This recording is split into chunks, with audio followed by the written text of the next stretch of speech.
ஆனா இந்த 5 ஆண்டுகள் ஆட்சி முடிஞ்சதுக்கு அப்புறம் நிறைய சிக்கல்கள் இருக்கும் போதும் அந்த அஷூர்ட் அப்படிங்கிறது நமக்கு உறுதியா இருக்கும். இல்ல அந்த பெண்கள் ஓட்டு கன்சாலிடேட் ஆகி அவங்களுக்கு கிடைக்குது கரெக்டா. அதே மாதிரி பாத்தீங்கன்னா அதிகாரத்துல இருக்காங்க, ரெண்டாவது கூட்டணி பலம் இருக்கு. அதனால வந்து கண்டிப்பா வரதுக்கான வாய்ப்பு. அதிமுக ஆட்சின்றதோட ஸ்டாலின்ற அந்த ஸ்டேச்சர் இருக்குல்ல, எதிர்க்க அந்த அளவுக்கு ஸ்டேச்சர் உள்ள ஆளுங்க இல்லாத போது எடப்பாடி எல்லாம் வந்து இப்போ சி ஓட்டுற கருத்து கணிப்புல எடப்பாடி எங்க இருக்காரு?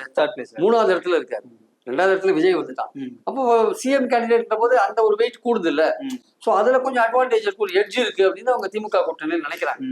ஒரே அடியா நம்ம வந்து ஆன்டி இன்குமன்சி இல்லைன்னு சொல்ல முடியாது. ஆன்டி இன்குமன்சி ஒரு 4% வரையும் அவங்களுக்கு அது எல்லா ஆட்சியிலும் இருக்கிறது. எல்லா ஆட்சியிலும் இருக்கு. இவங்களுக்கு கொஞ்சம் கூடுதலா கூட இருக்கலாம், சொல்ல முடியாது. ஆனா அது வந்து இவங்க ஆட்சியை பிடிக்காத அளவுக்கு ஒர்க் பண்ணுமான்றது இன்னும் அது சந்தேகத்துக்கு ஒரு விஷயமா இதுவரையும் இருக்கு.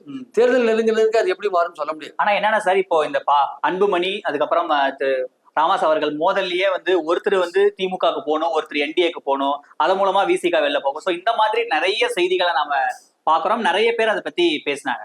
ஆனா இந்த தகவலுக்கு ஒட்டு மொத்தமா முதலமைச்சர் வந்து இல்ல நாங்க இருக்கிற கூட்டணியில போறோம், அந்த வதந்திகளுக்கெல்லாம் இல்ல பாமக உள்ள வராதுன்னு ஒரு ஃபுல் ஸ்டாப் வைக்கிறாரு சார். சோ இந்த மாதிரி தகவல்கள்லாம் எப்படி எங்க இருந்து கசிய விடப்படுது, எங்க இருந்து இது பண்ணி கடைசியா அவர் அந்த வதந்திக்கு ஒரு ஃபுல் ஸ்டாப்பும் வைக்கிறாரு முதலமைச்சர். அது ஓராண்டுக்கு முன்னாடியே அதை ஃபுல் ஸ்டாப் வைக்கிறாருன்னா அது திமுக கட்சிக்குள்ள பாமகவை உள்ள கொண்டு வரணும்ன்ற ஆட்களுடைய இதுவா இல்ல அப்படி எதிராக பரப்பப்படுற ஆட்கள் யாரும் இருக்கிற மாதிரி தெரியல.